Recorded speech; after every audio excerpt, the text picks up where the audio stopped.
रतिया पहर चार जल थाल सेवनी बीतल तकते आकाश हो।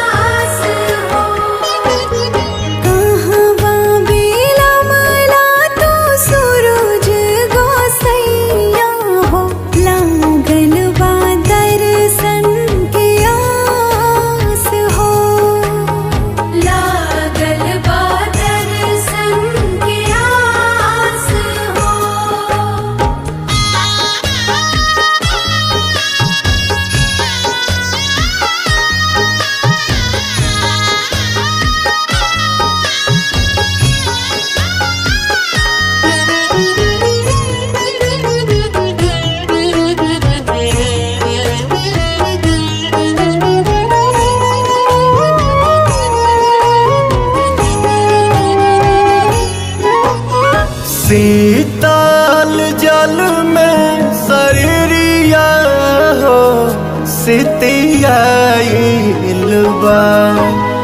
बाहेरा शीतली बेयरिया तन सिहराइलबा ललकी ललैया में कब लाल होइबा आ जैता हमनी के पास हो। आ जैता हमनी के पास हो। रथवारो कल तोहर कहवा दित माल लागल बा दर्शन के आस हो। लागल बा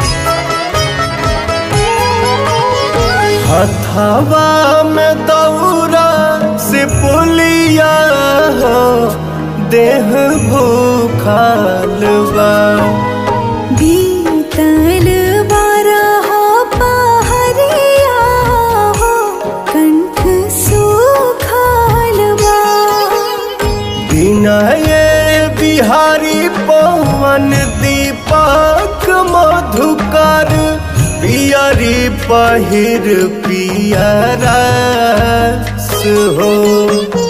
पियरी पहिर पियरस हो। दीन दुखियन के तू दीनानाथ हौआ दुनियाई तोहार दास हो। दुनियाई